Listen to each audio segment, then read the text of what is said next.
I'd like to say a few words to our viewers. Today, July 26th, will be our last interview until mid-September.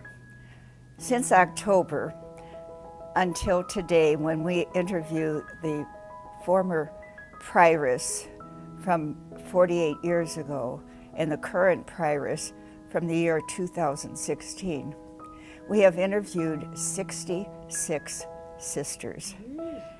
And I want to thank them for their openness and their inspiring and challenging and exciting lives that they've shared with us. I also want to thank Sister Elise, who was previously Director of Communications, and Ashley LaVigne, as well as Ray Casey, Director of Technology, and Scott Miller, without whom this series of interviews would not have happened. They've been encouraging both of us, Ashley, correct? And we know that the sisters have appreciated. So many have received messages from the viewers. And I've been overwhelmed by the number of emails and letters and posts on social media. Never did I dream that that would happen. Not only on our websites, but also on Facebook and YouTube. And I was diligent enough to count out, to at least have an idea of how many views there had been of the interviews on YouTube. And there were at least 12,000, and if not more. And I know Ashley has the numbers of viewers on Facebook and our website. So, plus the sisters and co-workers that watch here on campus. So it's been quite overwhelming for me. Just last week, there was a message that Ashley forwarded to me from a family, a wife and her husband, who is a doctor from Fort Lauderdale, Florida. And they wanted to get in touch with one of our sisters, Sister Janine Howey, because they saw her interview, I presume on Facebook. The doctor was Sister Janine's orthopedic surgeon 46 years ago. I think that's pretty remarkable.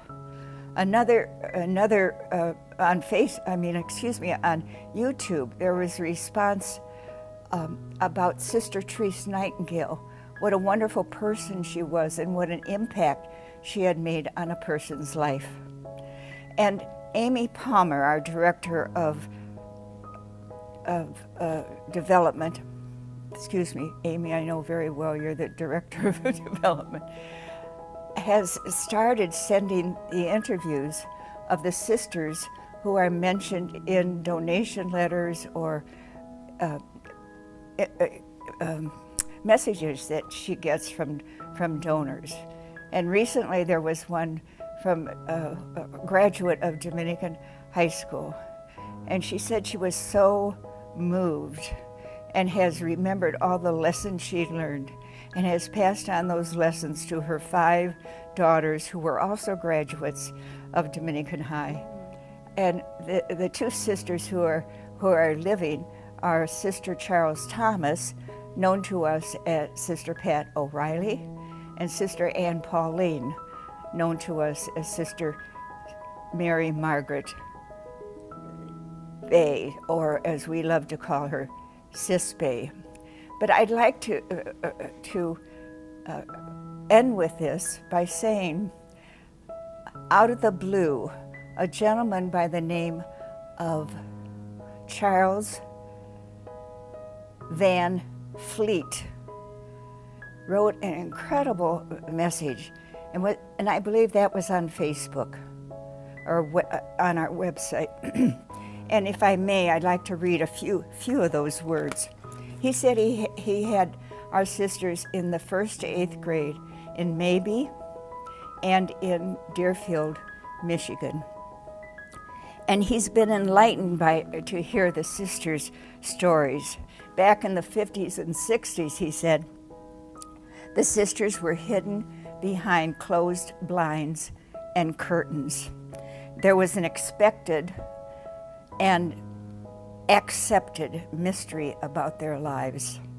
So what a gift it is to hear not only the sisters discuss their journey into religious life, but also to experience their human side and how much love they have for being part of the community.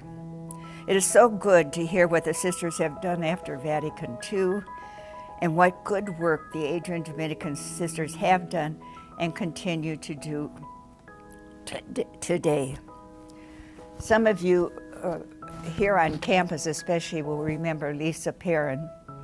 She wrote that when she listened to this interview by Rosemary Abramovich, she said, "I smiled, I laughed, and I cried tears of gratitude for her 14 years here at the DLC." And she said they were some of her happiest years. So that just gives you a quick overview.